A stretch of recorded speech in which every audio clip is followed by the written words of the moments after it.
Sebelumnya, Assalamualaikum warahmatullahi wabarakatuh. Waalaikumsalam warahmatullahi Selamat pagi, salam sejahtera untuk kita semua. Alhamdulillah, hari ini kita mulai lagi ekoliterasi. Meskipun yang datang yang belum banyak, langsung penggiat-penggiatnya ini. Pak Taufik, Pak Agi, dan Ibu, Mas Gilang, terima kasih sekali selalu support ekoliterasi. Ya, semoga semakin lama semakin banyak, cuma nanti kita coba cari cara juga ya supaya bisa lebih ramai dan banyak yang bisa mengambil manfaatnya. Baik, kali ini seperti yang sudah ada di leaflet akan diisi oleh Pak Agus Prastya. Judulnya adalah Nandurtuk Memetrituk tentang pohon dan sumber air gitu ya. Nah, ini Pak Agus dan relawan yang lainnya baru giat-giatnya menanam pohon khususnya di daerah Gunung Kidul ya Pak Agus ya. Dan Sleman ya, dan Sleman juga ada beberapa poin nanti yang di luar itu, misalnya di sekolah, pesantren, kita juga sampai di sana. Baik. Nah, ini nanti Pak Agus akan bicara mengenai pentingnya pohon, pelestarian lingkungan, dan khususnya kegiatan yang baru akan dilaksanakan. Pak Agus juga sering cerita mengenai tokoh-tokoh yang menghutankan gurun ya Pak Agus, itu beberapa kali dibawakan oleh Pak Agus Pras. Itu sebenarnya saya juga bertanya-tanya sendiri sih, seberapa kuat begitu ya efek dari menanam pohon begitu ya. Satu pohon itu manfaat ataupun dampaknya bagi lingkungan dan manusia itu seperti apa sih gitu ya. Sepertinya Pak Agus itu punya kepercayaan yang kuat tentang menanam pohon dan pohon itu sendiri begitu ya. Beliau mempelajari sampai ke akar-akarnya ya, literally akarnya ya. Karena akarnya itu juga saling bersimbiosis, ada jamur, ada macam-macam di situ. Mungkin nanti disinggung sedikit oleh Pak Agus ya. Beliau sampai salut juga saya mendalami di situ, padahal bidangnya teknik kimia. Itu sepertinya kan sebenarnya orang biologi yang lebih mendalami itu. Nah, ini ya, mungkin dengan paparan ini nanti kita semua bisa punya insight gitu Pak Agus. Sebenarnya kok ya sampai yakin sekali gitu loh Pak Agus dengan menanam pohon ini sebenarnya dampaknya seperti apa, atau kayaknya kalau ditebang semua juga nggak ada masalah gitu. Apa sih ininya, maknanya menanam satu pohon begitu ya, dan seterusnya ya. Monggo, nanti kan efeknya ada di air, ada di tanah, dan seterusnya. Saya pikir tidak berlama-lama, harapan kita semua nanti kita bisa update apa yang sudah dikerjakan oleh yayasan, tim relawan, dan Pak Agus mengenai menanam pohon ini khususnya di daerah mata air begitu ya, untuk konservasi mata air begitu.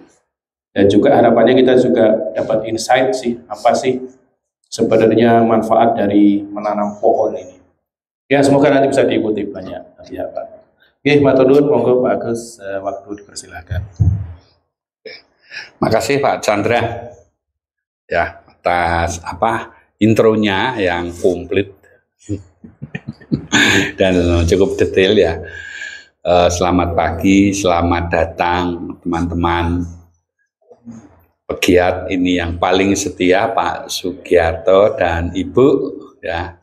Kemudian ada teman saya Pak Sambudi, nggak jadi bawa teman Pak Sambudi. Nggak dapat mampir.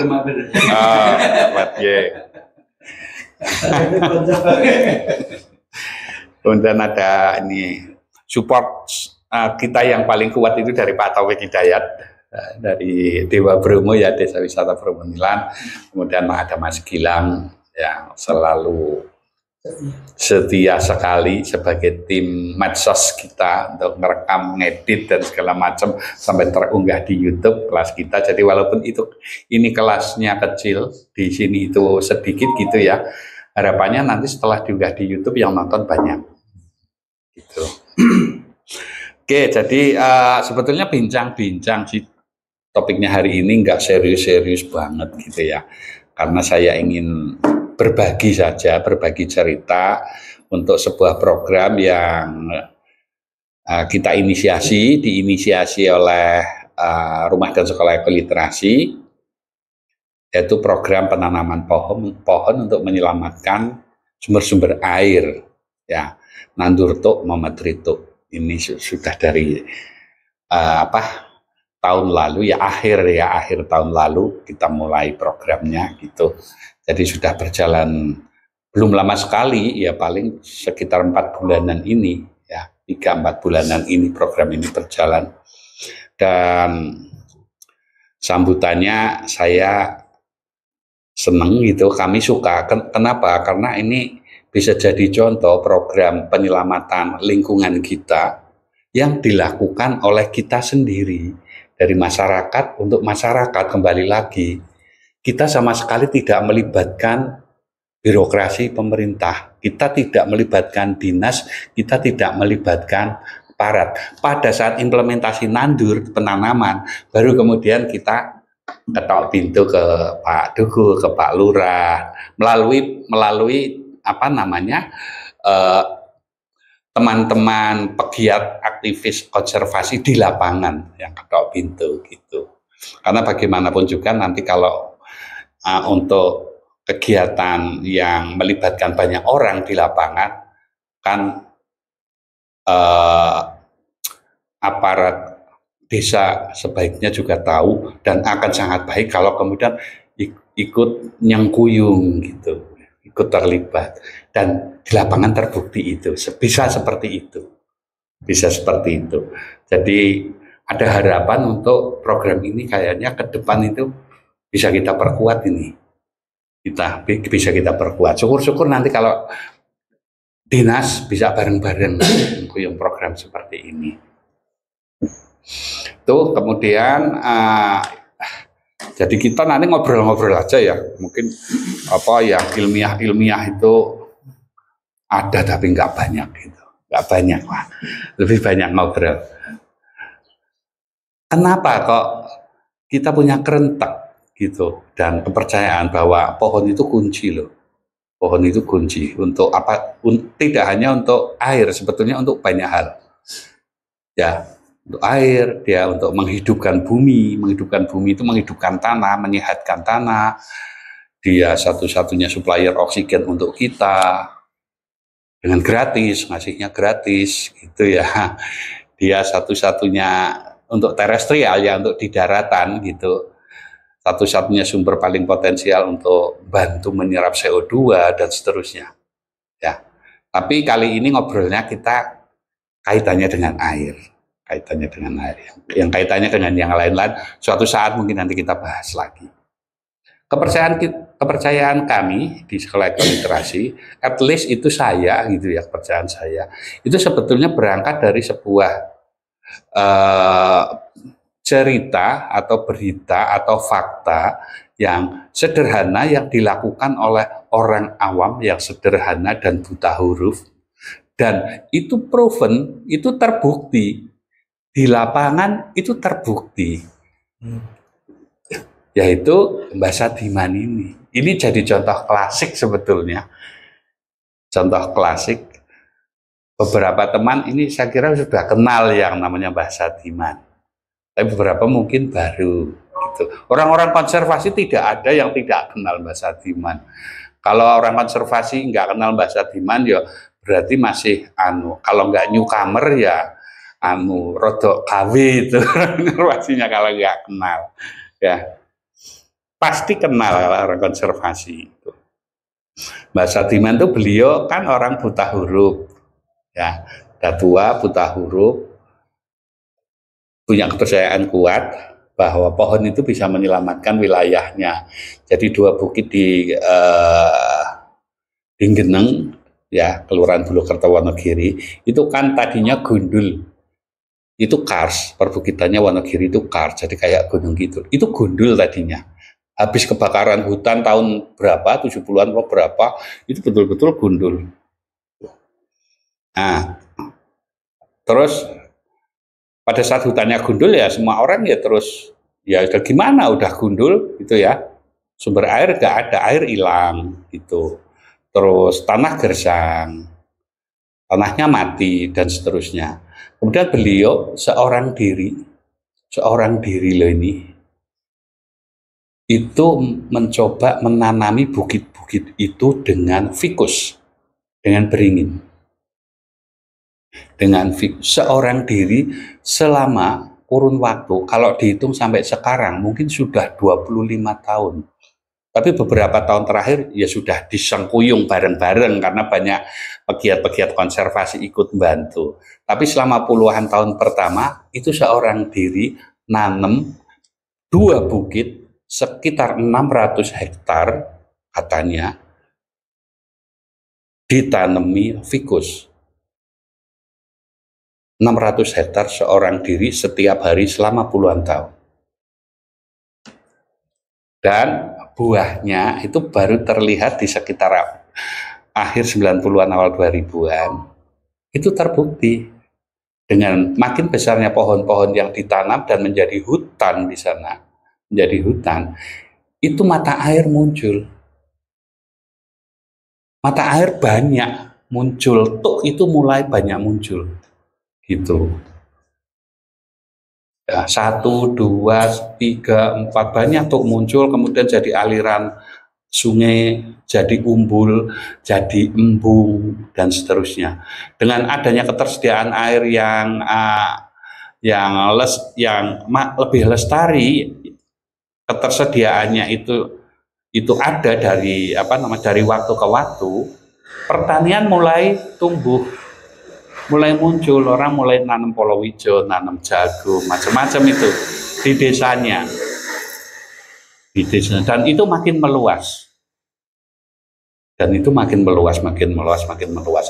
Yang tadinya penduduknya itu migran ke kota, karena di desa nggak bisa dapat apa-apa, mulai balik ke desa, mulai balik lagi. Ada harapan untuk dapat penghidupan dari situ dengan hidupnya tanah. Karena adanya air. Itu saja sebetulnya yang menjadi semangat saya bahwa iki wong ora sekolah iso.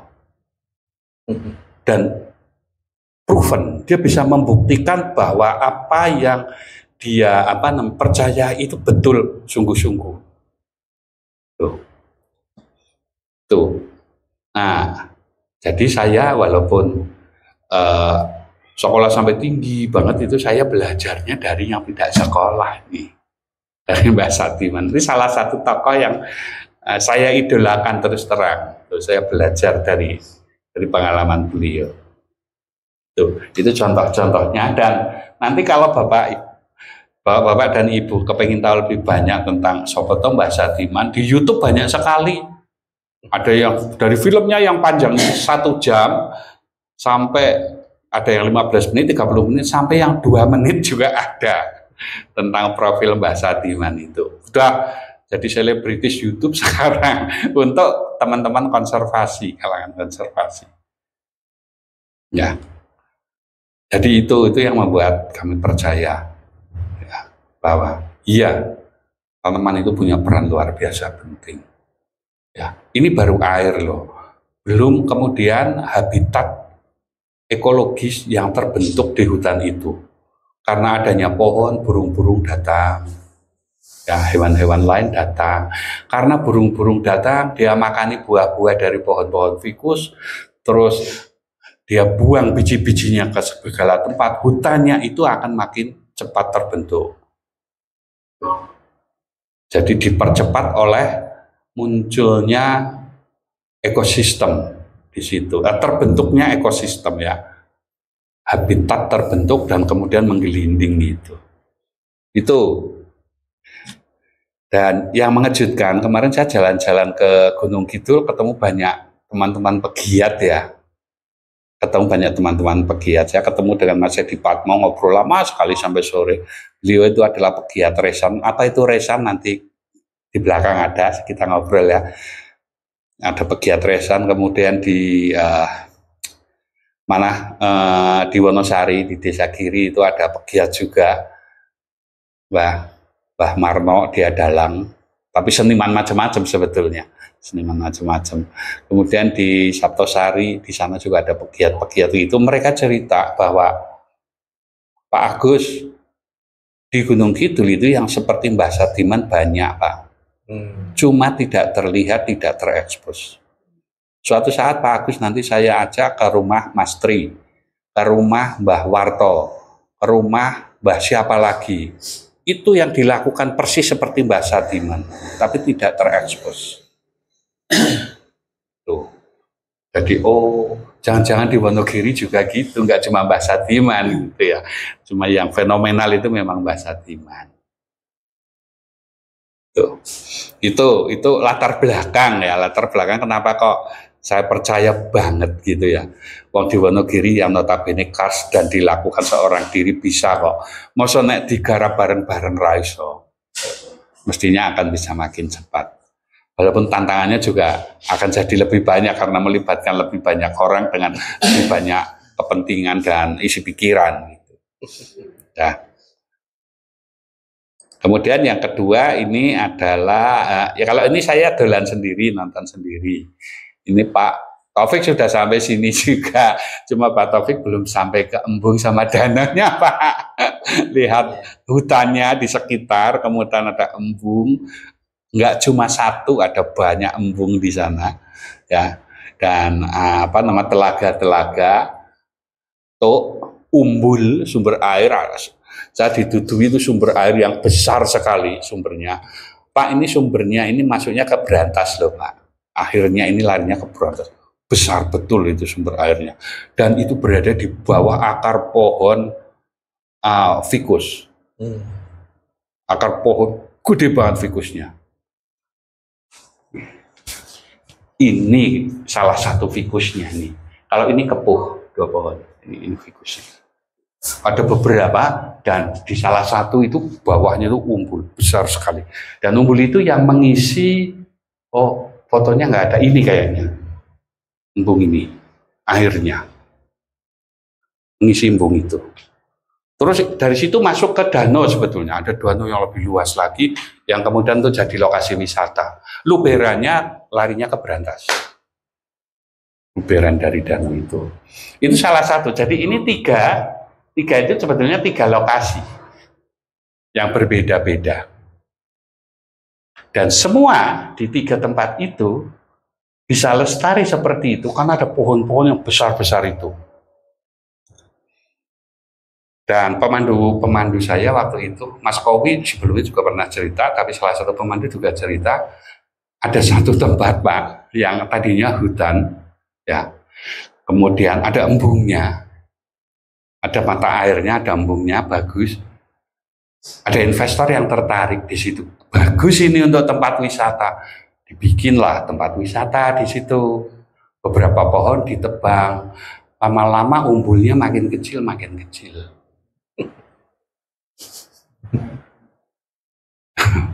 Karena kan ini kan akarnya ganggu. Kalau saya mau bikin apa jenenge itu fondasi dan sebagainya di situ, ya dibabati lah, dipotong, pohonan ganggu ini, potong, pruning segala macam tanpa tahu permasalahan secara komprehensif, secara utuh. Yang dilakukan pokoknya iki HP nggo tempat wisata tuh ya, datangkan cuan lumayan gitu ya, tapi yang terjadi adalah kerusakan yang luar biasa akhirnya. Itu yang kalau nggak tahu Mas Kowi sempat cerita ke Pak Taufik nggak, yang dia fighting habis-habisan sama teman-temannya sampai dimusuhi Pak Lurah sama Pak Camat itu loh. Cerita itu ya itu 19 anak muda, ada orang tuanya juga sih ya, fighting untuk mempertahankan itu, melawan aparat pemerintah. Tapi mudah-mudahan ya nanti sadar lah, lama-lama aparat juga sadar, orang-orang dinanya juga sadar. Itu yang membuat saya makin kuat percayanya. Iya, pohon ini penting sekali. Ya, terus saya baca-baca juga setelah itu, lihat Mbah Sadiman, kemudian ada fakta-fakta seperti ini. Saya juga baca teorinya gitu. Kok bisa ya begitu? Apa sih penyebabnya? ngapain sih itu pohon sehingga bisa mendatangkan air di wilayah itu. Saya baca-baca juga gitu, saya baca-baca tuh.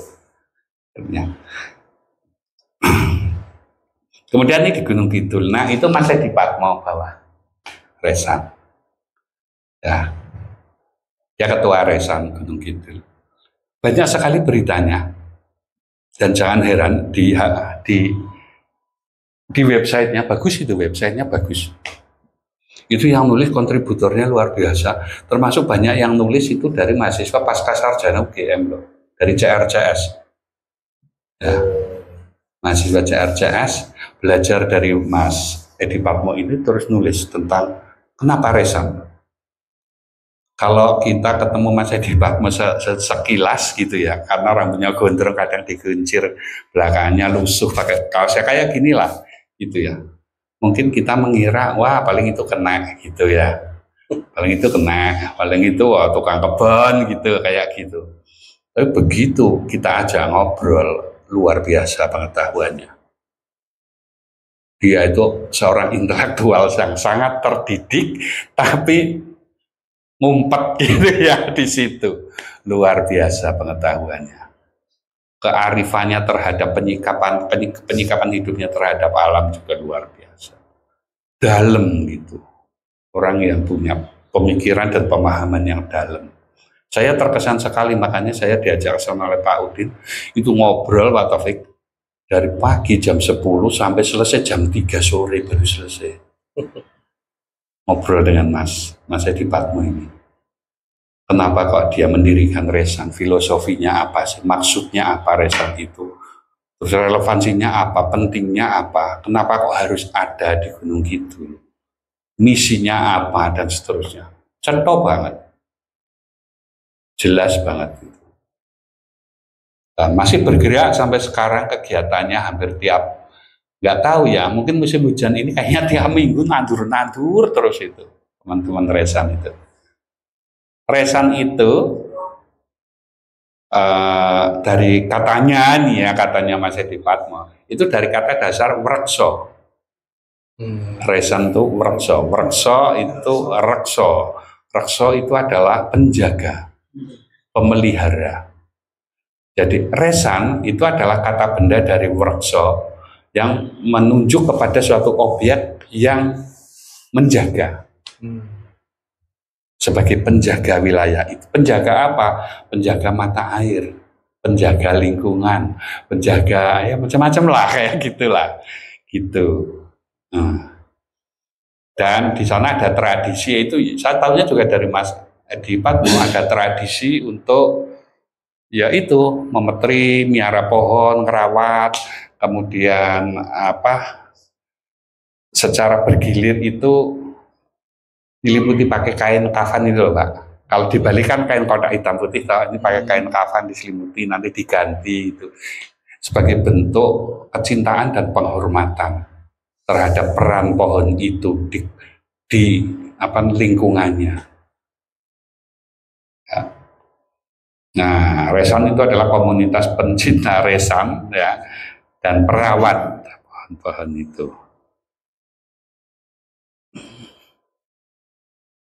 Itu nanti suatu saat kalau memungkinkan kita undang ke sini, suruh ngobrol Pak Edi Patmo. Gimana Pak Chandra? Mas Edi Patmo itu menarik banget omongannya. Ya.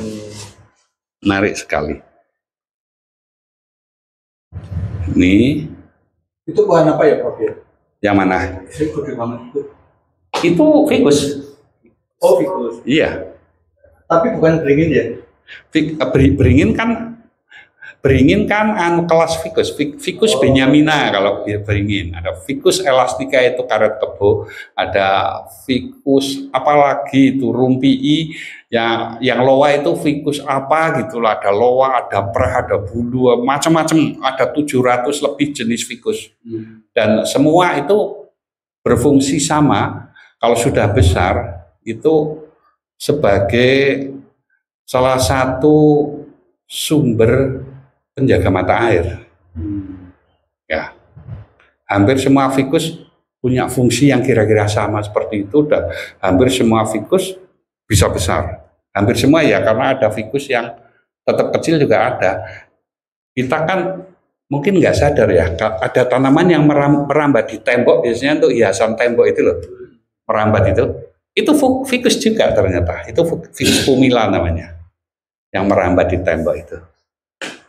Ya, ada jenis-jenis ficus yang kayak gitu, yang kecil-kecil seperti itu. Ya. Tapi yang mayoritas yang gede-gede seperti ini. Nah ini ficus, ini juga ficus bawah.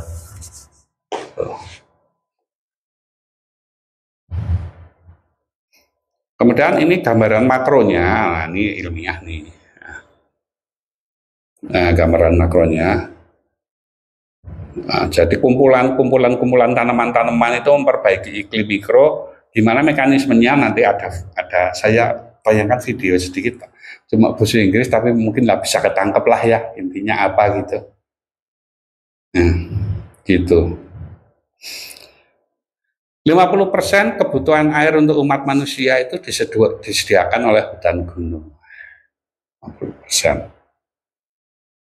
Kita nggak kerasa karena kita di kota, tapi sumber airnya dari mana sih kita?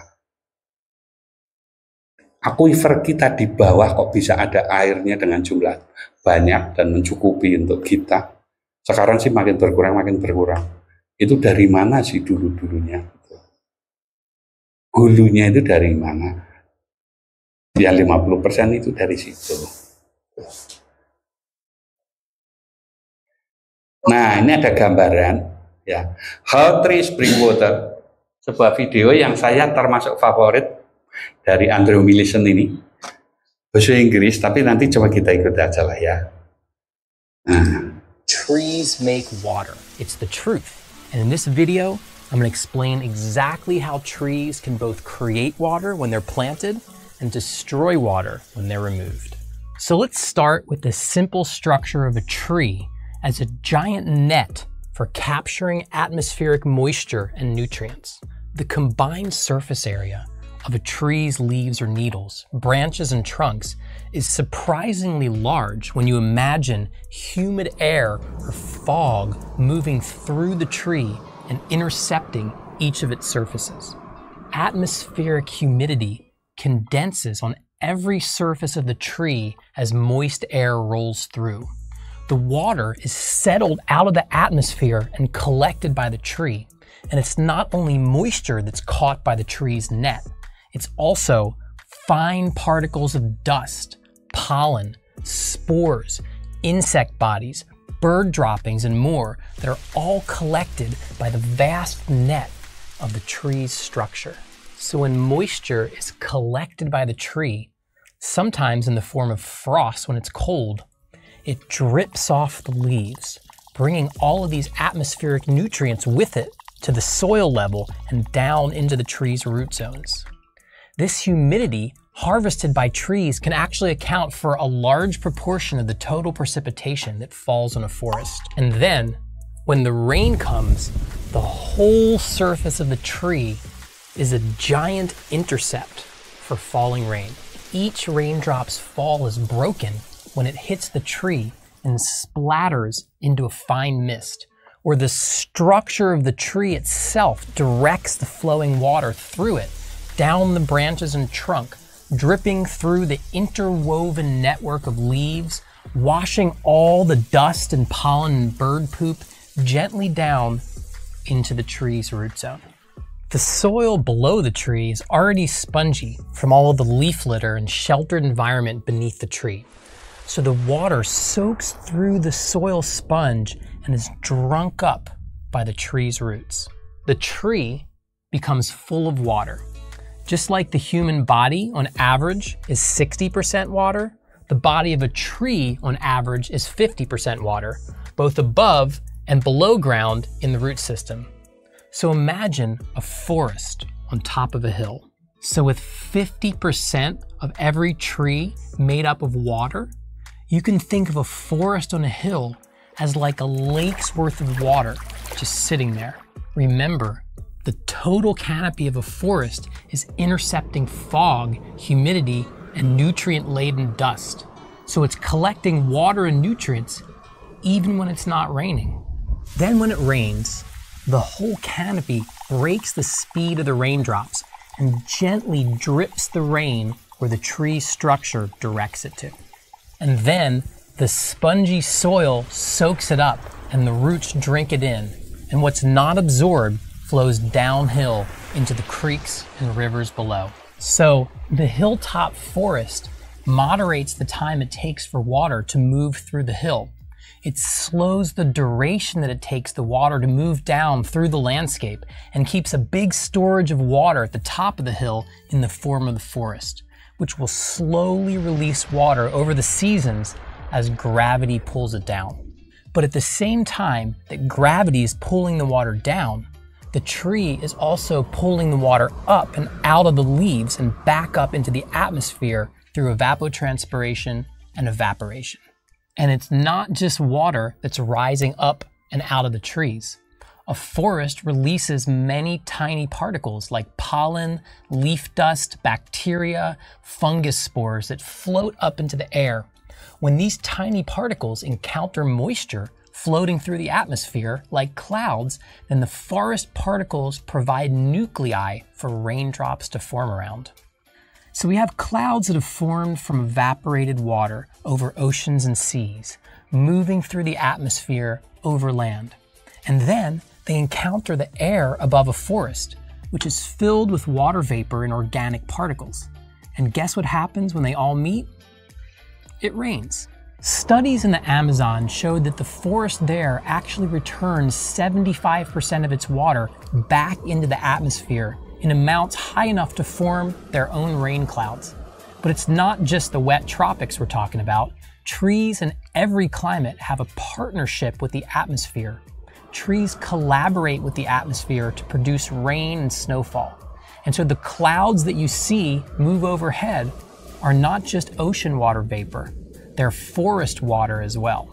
In fact, forested mountain ranges help to leapfrog water from the coasts to the interior of the continents as water vapor hops from one mountain range to the next.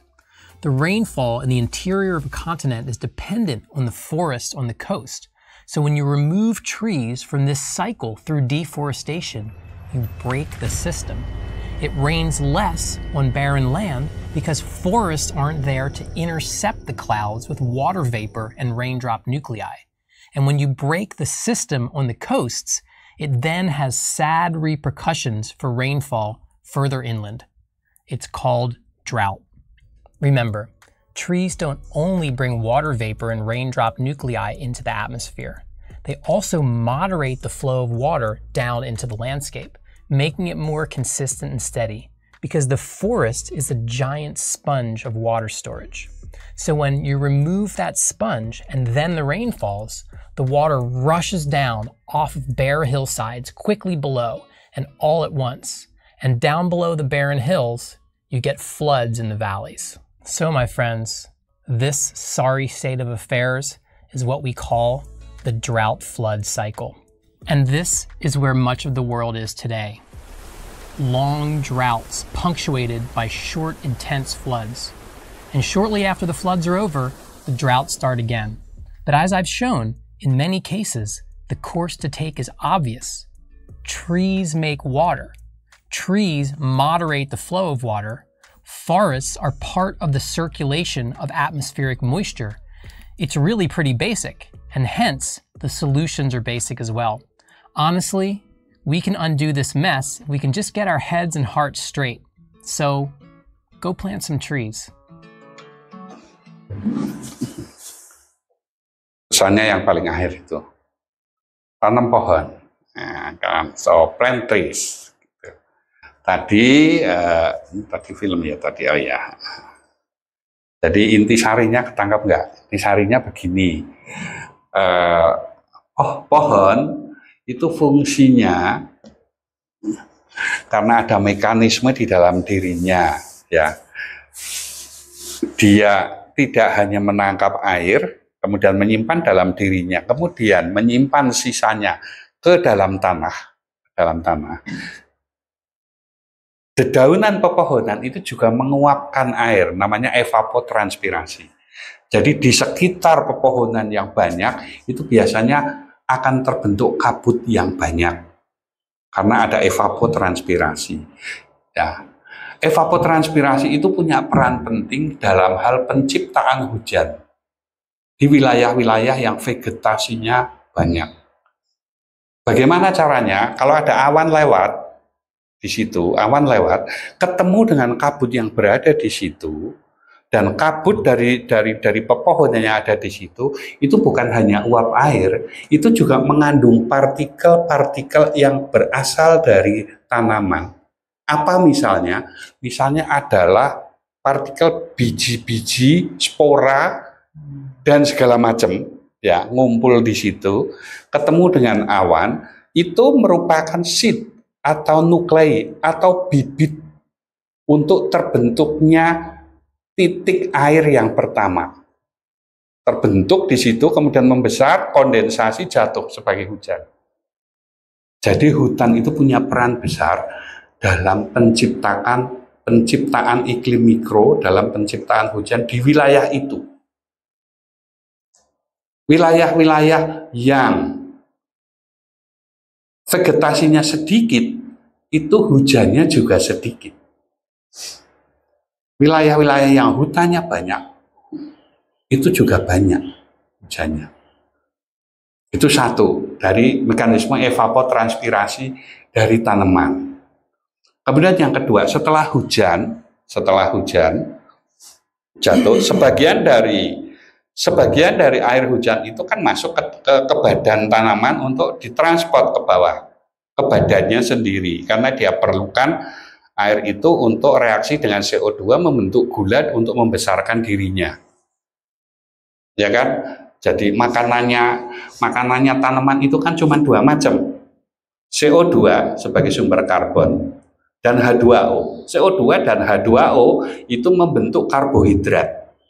Yang bikin itu tanaman. Energinya dari mana? Dari matahari. Kita menyebutnya fotosintesis. Coba nek menungso ki ngisep CO2 kemudian bisa gede, itu kayak tanduran kita. Enggak ngerusak alam kita. Hijau. Bisa nggak ya kita diimplan klorofilnya tanaman ya? Itu Biar bisa begitu. buluk. Jadi itu kita diajari fotosintesis sejak SD, tapi mungkin nggak sampai penghayatan sejauh itu gitu ya. Itu kalau anak-anak SD diajari sampai sejauh itu akan banyak menemukan keajaiban hidup loh. Banyak sekali. Begini piye gitu mekanismenya, CO2 ketemu H2O, dikasih energi sama matahari, kemudian di dalam dirinya sel-sel tanaman itu dia bisa ngubah itu jadi gula, kemudian dari gula dia bisa ngubah gula itu menjadi karbohidrat, kemudian dari karbohidrat itu diubah lagi jadi serat, tanaman, jadi selulose, hemiselulose, jadi macam-macam yang begitu kompleks dalam tanaman. Asal-usulnya cuma dari CO2 dan H2O. Ajaib banget tuh itu. Ajaib sekali itu. Terus fungsinya kan kita ngasih pupuk, Pak. Kita kan perlu ngasih pupuk, kasih nitrogen, kasih kalium, kasih. Ya, sama. Kita juga kalau hanya makan beras saja, itu juga kita akan sakit-sakitan karena tidak bisa mengubah beras itu menjadi berbagai macam kebutuhan sel-sel yang dibutuhkan oleh tubuh kita. Sama, pupuk juga fungsinya itu, dia sebagai katalis untuk berjalannya reaksi fotosintesis. Dia perlu katalis. Apa katalisnya? Dia perlu mineral, ya, kalium, magnesium, kalsium, segala macam. Dia perlu nitrogen, nah, dia perlu fosfor, dia perlu NPK, segala macam itulah unsur-unsur itu dia perlu. Tapi kan yang diperlukan cuma sedikit. Paling besar itu ya CO2 sama H2O. Yang lain itu sedikit. Jadi kalau ngasih pupuk jor-joran itu merusak. Nah, karena butuhnya tanaman sedikit.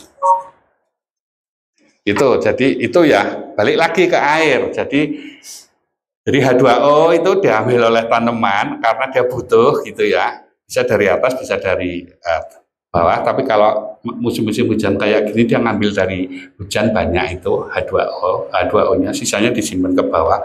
Kemudian kalau pas hujan itu daun-daun tanaman itu berfungsi sebagai distributor air. Sehingga nggak biuk gitu jatuh kayak di wilayah kering yang nggak ada apa namanya, nggak ada tanamannya sama sekali. Kalau banyak hutan itu kan airnya tersebar, jadi kecil-kecil gitu kan, jatuh kecil-kecil gitu. Setelah itu jatuh ke tanah yang lebih berpori. Kenapa lebih berpori? Karena banyak humus. Ya, banyak humus, lebih berpori dan ada kehidupan juga di situ di bawah.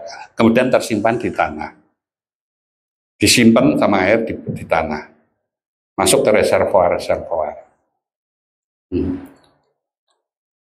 Tanaman berkepentingan untuk punya reservoir air di bawahnya.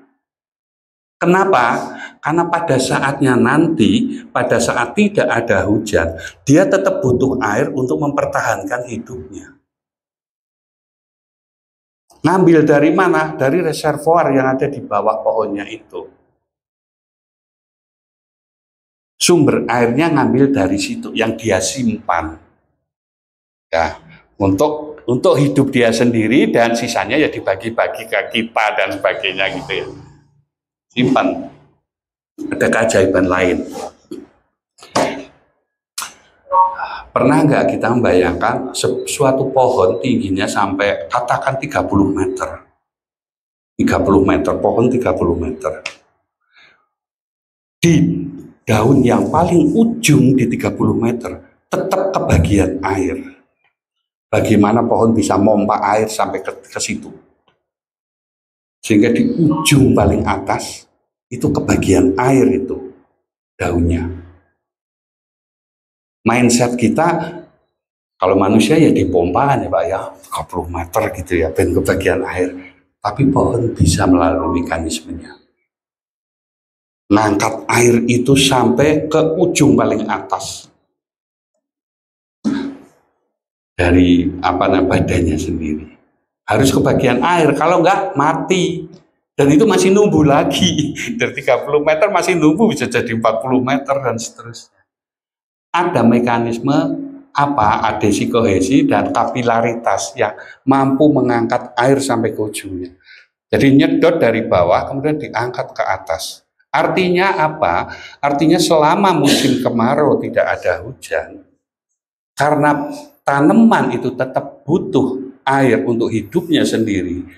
Dia akan akan mengangkat air, ya, mengangkat air ke atas untuk pemenuhan hidupnya. Ngangkat airnya kadang-kadang kan berlebih-lebihan juga atau turahannya kemudian keluar jadi tok. Keluar jadi sumber-sumber mata air itu. Itu mekanisme dasar dari kenapa kok pohon jadi penting banget ya sebagai sumber-sumber mata air. Mekanisme-mekanisme dasarnya seperti itu. Mekanisme lebih kompleksnya ya saya juga nggak mendalami, tapi kayaknya maksudnya goyo kapiler dan sebagainya itu yang simpel-simpel kita pelajari di fisika. Tapi dalam praktek yang sangat kompleks itu kita temui di tanaman. Banyak loh yang ajaib-ajaib kayak gitu. Luar biasa itu mekanismenya. Menungso raka pikiran, menungso mikirnya ya pompo kayak gitulah yang masih.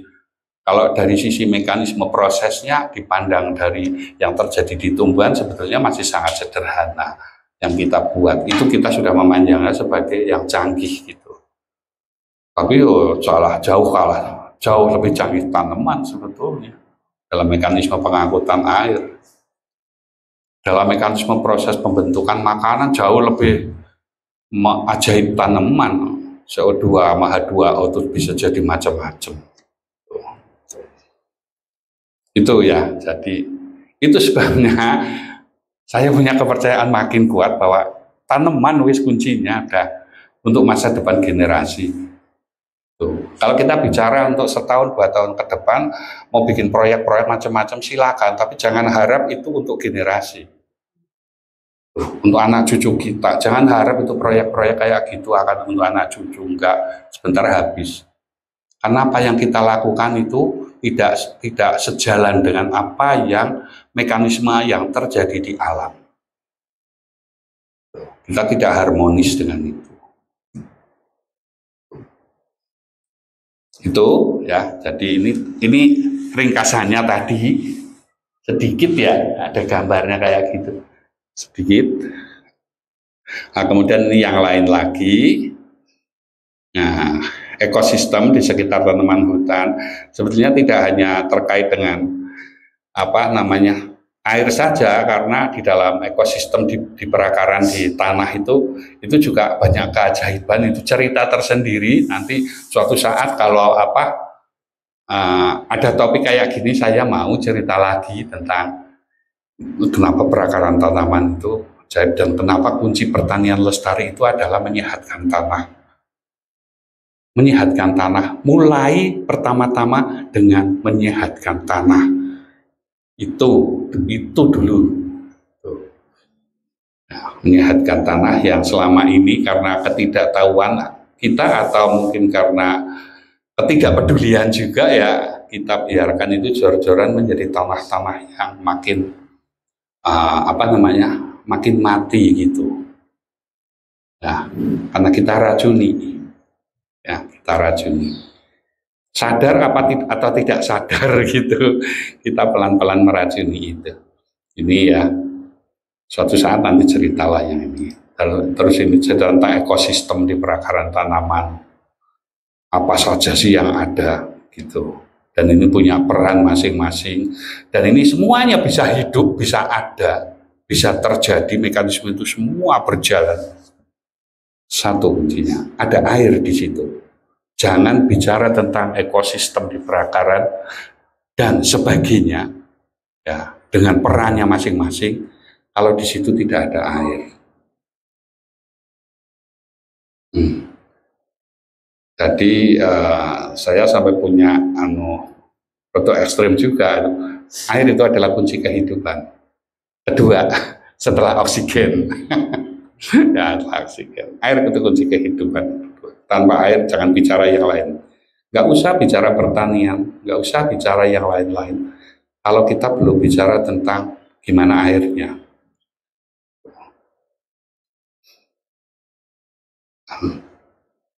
Nah, sekarang kita masuk nih cerita ini Nandurto Mametrito.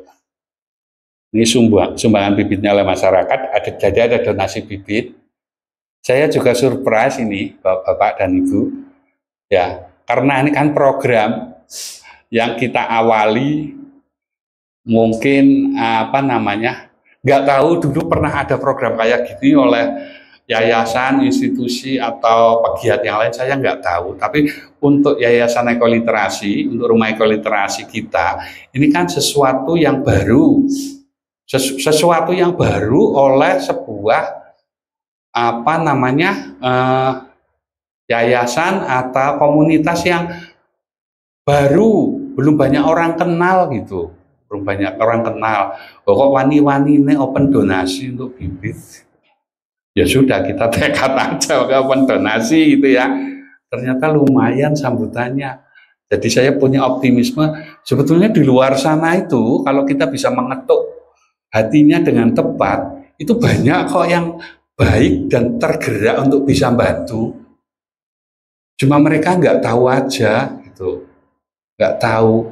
Ini aku ngewangi opo, ngopo, gunane opo, dan seterusnya. Jadi ternyata banyak orang-orang yang masih tergerak gitu loh untuk membantu. Wah, ada program kayak gini untuk ini bagus, ini bantu bibit gitu. Diwujudkan dalam bentuk uang sih ya, karena kalau mereka bantu bibit ngotong-ngotong bibit ya repot. Jadi silakan bantu uang, nanti kita belikan bibit uangnya gitu.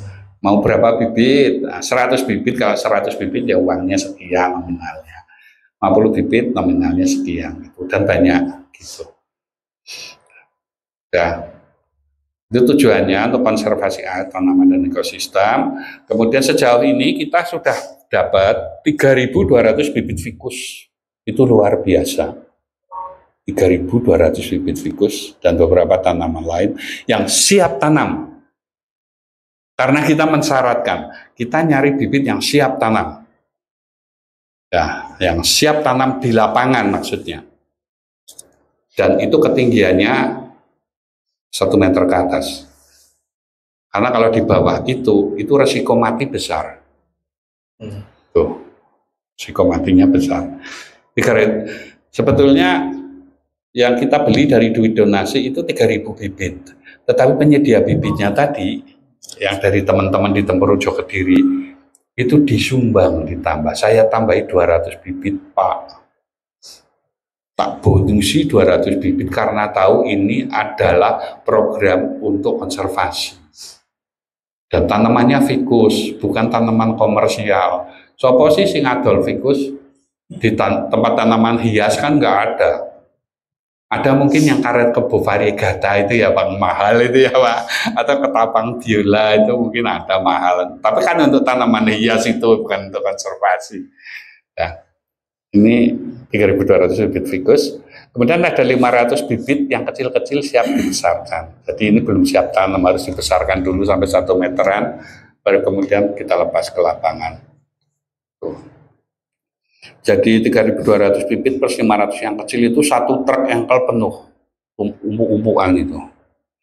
Kita drop ke tempat simpul ini di Sekolah Air Hujan Banyu Bening, temannya Pak Udin, yang masih punya lahan luas untuk nampung bibit, kita taruh di situ. Nah, nanti teman-teman pegiat yang butuh bibit, komunikasi, kemudian butuh bibit, kemudian kita biasanya kita perlukan untuk ngobrol dulu atau survei tempatnya mana sih yang mau ditanami gitu, lokasinya mana, kenapa kok perlu bibit sekian ya, itu kemudian mereka ngambil bibitnya. Ya, ini beberapa hasil survei ya, saya juga banyak belajar dari hasil survei ya. Ini di Embung Monggol itu di Kelurahan Monggol Sabtosari, di sana ada embung gitu ya, embung itu khas, jadi telaga-telaga atau embung-embung yang ada itu kan khas toh, dia akan berada di cekungan, di lembah bawah, di sekitarnya itu perbukitan, jadi mesti di lembah, dia berada di lembah. Ini juga sama. Nah itu tahun lalu kan kemarau panjang. Nah, kemarau panjang, saya diajak Pak Udin dulu pada Desember 2022, jadi setahun lalu, 2 tahun yang lalu gitu ke sana. Itu di Desember itu masih penuh airnya. Tapi Desember kemarin kayak gini, karena kan belum hujan. Itu sudah bengok-bengok itu. Duduk sudah minta dropping air itu. Karena nggak ada air. Minta dropping air bertangki-tangki. Tuh, ini perbukitan di sekitarnya. Perbukitan di sekitarnya untuk wilayah Monggol memang relatif vegetasinya nggak banyak. Jadi ini menjadi kawasan berprioritas untuk kita tanami juga di sekitar telaga dan di perbukitan sekitarnya. Tuh. Kemudian ini di Giri Subo. Giri Subo itu adalah kecamatan paling timur selatan DIY ya. Dia berbatasan dengan Pacitan, Wonogiri Pacitan. Nempel di ujung itu Giri Subo. Jadi Januari kemarin karena baru hujan itu terisi gitu. Sebetulnya di pinggirnya sudah ada beberapa ficus, tapi mungkin akan kita tambahin nanti ficusnya. Nah, ada aren juga, aren ficus. Kemudian ada satu telaga lagi kita belum sempat karena pada saat kita ke sana itu lagi dipakai buat kampanye.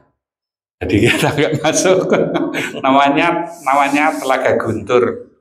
Ya, Telaga Guntur di kelurahan yang lain. Ini kan kelurahan Jeruk ya, kelurahan yang lain. Menarik sekali itu karena Pak Dukuh itu cerita bahwa di sana masih ada tradisi memetri tanduran, Pak. Sulan, pemetri tanduran. Kemudian masih dikenal tradisi resan. Jadi tanaman yang disakralkan karena dia dianggap sebagai penjaga.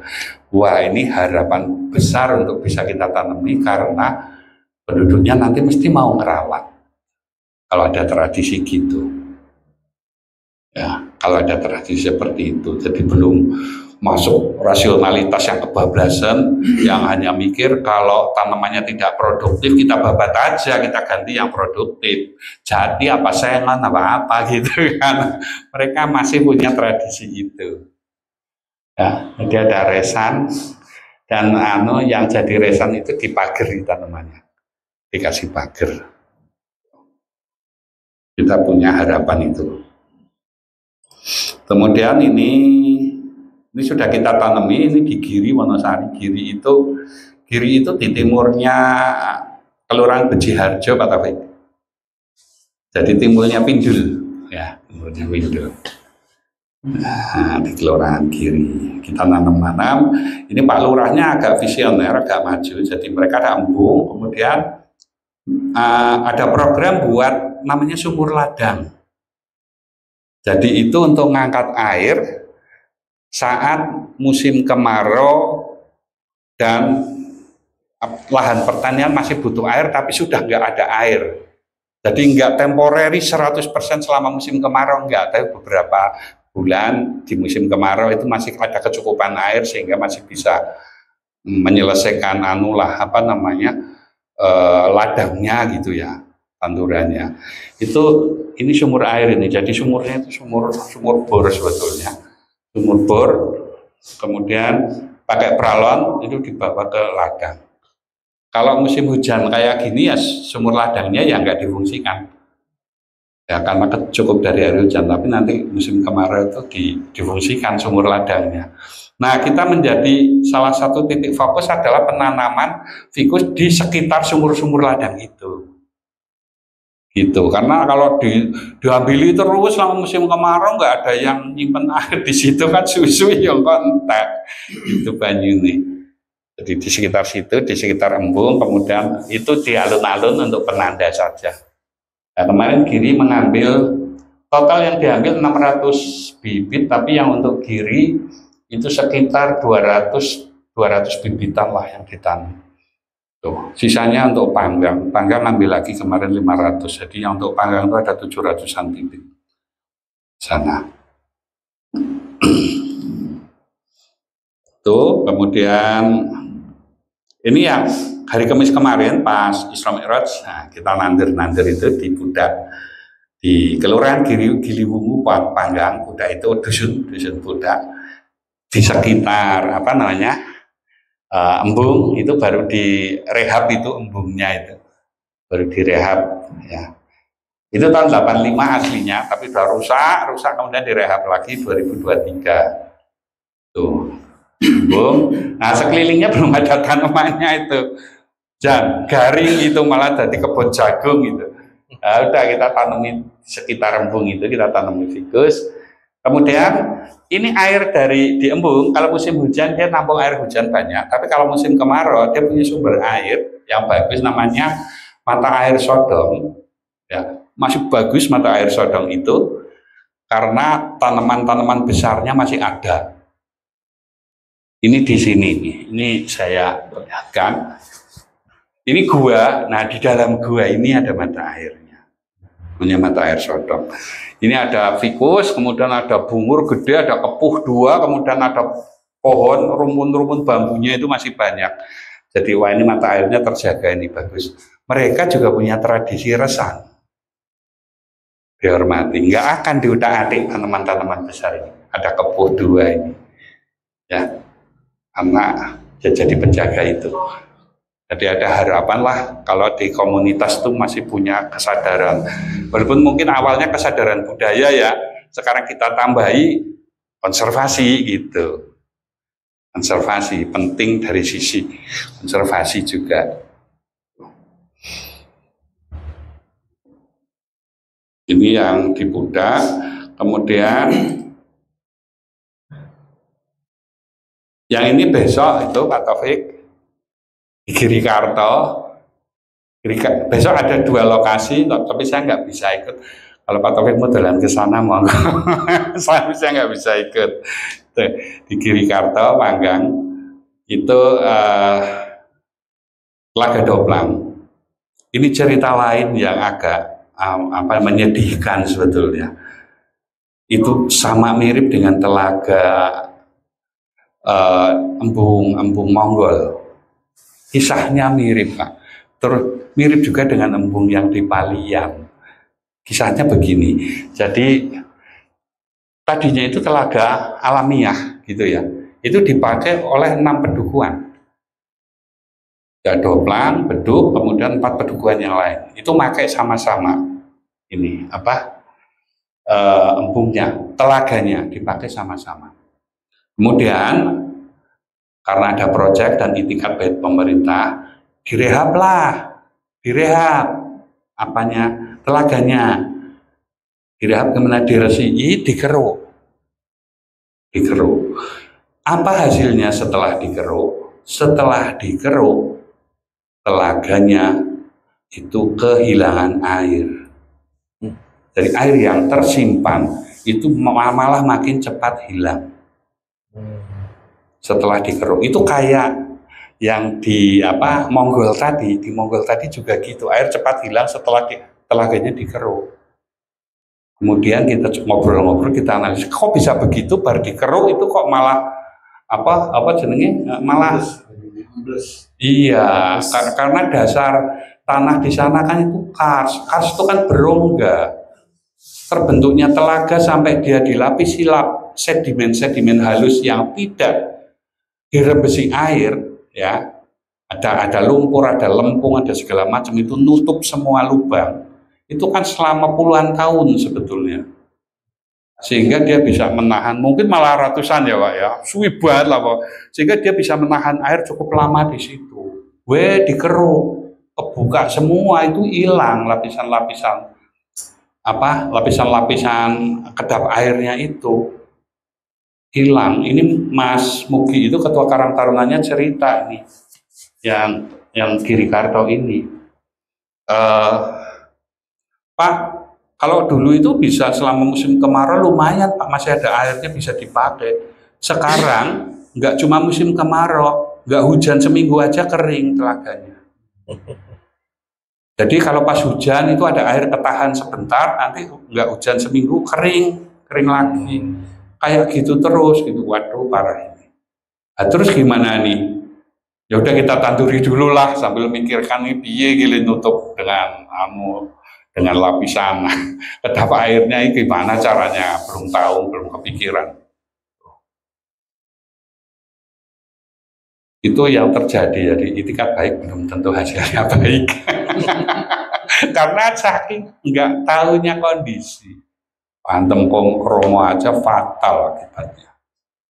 Nah itu Mas Edi Patmo itu pas ngobrol dengan Mas Edi Patmo, dia punya ide menarik itu, tapi nggak tahu bisa diadopsi oleh pemerintah apa enggak. Punya ide menarik.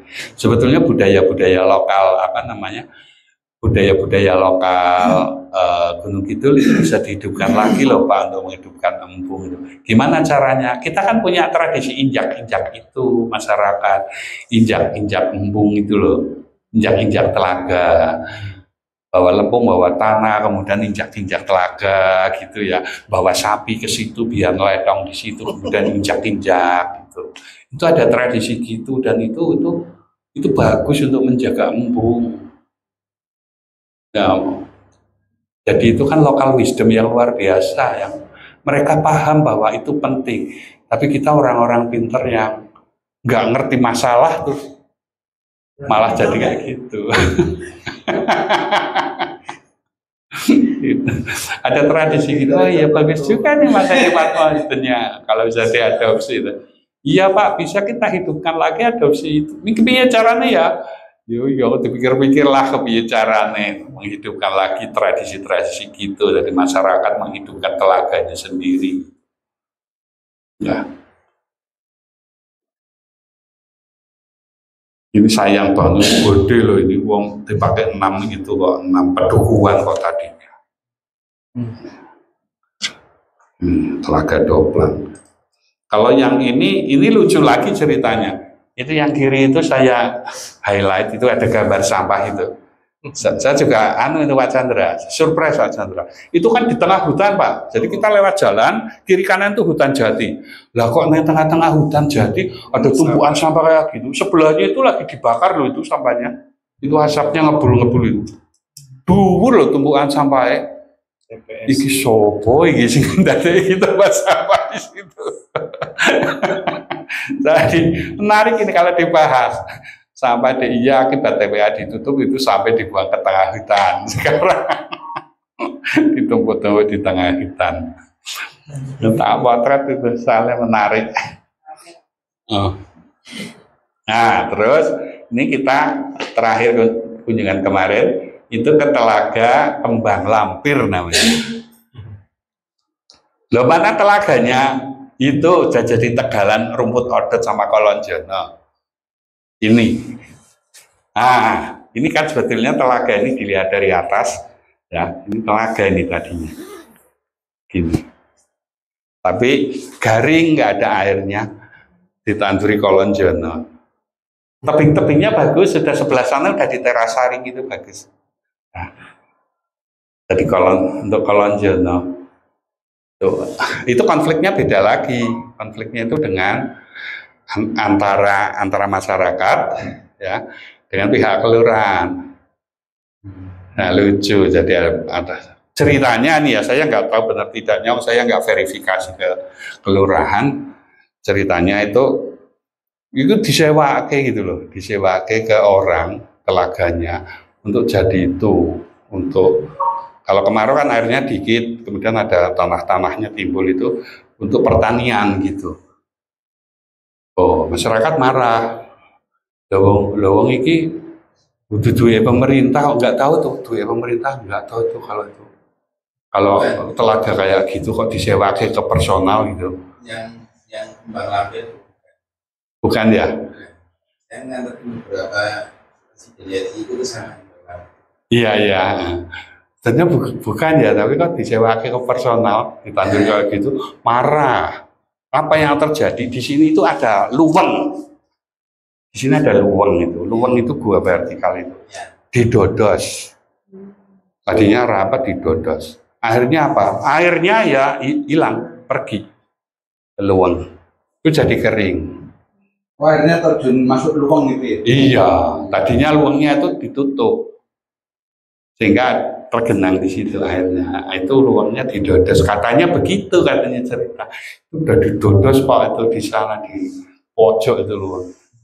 Wah ini masalah sosial ini. Yang Mbah Kembang Lampir itu yang ini apa Taufik ya, ini pertamaan yang di atas Kembang Lampir. Yang banyak pejabat ke situ hari-hari tertentu untuk minta apalah, nggak tahu lah. Gitu. Kotanya ramai hari-hari tertentu. Semua capres ke situ. Kok bisa? Dulu saya kan ngawal, jadi ngerti ya. Saya cuma di situ Pak, itu pertemuan Kembang Lampir itu ramai Pak, hari-hari tertentu, apalagi musim-musim pemilu gini, wah ramai banget itu hari-hari tertentu. Jadi ada pertemuan Kembang Lampir di atasnya, kemudian di tebing yang lain itu sebetulnya bagus karena ada hutan penyangga yang masih hidup. Jadi sekelilingnya itu hutannya itu masih lebat. Jadi itu ada hutan-hutan penyangga yang itu supplier air sebetulnya ke telaga. Yang tadi kalau ceritanya Pak Andre Milison tentang fungsinya itu, fungsi vegetasi perakaran dan sebagainya, itu storing airnya, sisanya itu masuk ke telaga situ. Yang terus di Telaga 14 karena luangnya di Dodos. Itu. Kalau di Monggol itu kan sekitarnya wis kering itu. Hutannya itu sudah sangat sedikit. Jadi vegetasi penyangganya untuk ngisi air ke telaganya itu minim. Jadi harus kita prioritaskan untuk nandur di bukit-bukit kalau yang di Monggol. Kalau ini masih bagus. Jadi fokusnya di sekitar telaga. Dan satu lagi saya mau tertarik, di semua tempat tadi di Gunung Kidul, siapa yang jadi pegiat paling aktif di konservasi tanaman, itu ternyata mereka adalah para pebonsai. Hampir semua aktivisnya itu banyak. Mereka menyebutnya seniman bonsai. Kok bisa seniman bonsai? Yang di Giri, yang di Wonosari, itu aktivisnya Mbah Marno Dalang dan dengan anggotanya, itu seniman bonsai. Ya. Kemudian di sini itu ada Mas Pur Resan, bukan Mas Pur relawan itu, bukan ya, beda lagi ya. Itu juga pebonsai dan kawan-kawannya itu pas pebonsai. Pak Dar itu pebonsai. Terus Mas Edi Patmoresan itu dulu pebonsai sebelum sekarang waktunya habis untuk ngurusi Resan. Nah, dulu itu pebonsai. Nah, saya dapat cerita dari Pak Marno Dalang dan Mas Edi Patmo itu, kenapa kok pebonsai kemudian bisa jadi concern sekali dengan konservasi ini? Kok bisa? Karena image masyarakat itu pebonsai ini ngerusak alam. Mereka itu ndongkeli tanduran untuk dibonsaikan. Di tebing ono wit, ketemu wit ringin didongkel ya kan. Ketemu preh didongkel, ketemu wit apa didongkel untuk dibonsai. Image-nya kan gitu. Ya Pak, dulu begitu Pak. Tapi sekarang kami sudah berubah, mayoritas dari pebonsai sekarang paling enggak yang di Gunung Kidul itu sudah berubah. Jadi ya lewat pengalaman bahwa oh iya ya kita merusak, ternyata gawean kita itu merusak alam. Jadi sekarang yang kita lakukan adalah kita justru nandur beringin karena apa? Karena itu nanti jadi bahan baku bonsai kami Pak. Kami bonsainya nyangkok. Jadi mereka tanam beringin, cabangnya itu dicangkok, itu yang dibonsai, nggak dongkel-dongkel lagi.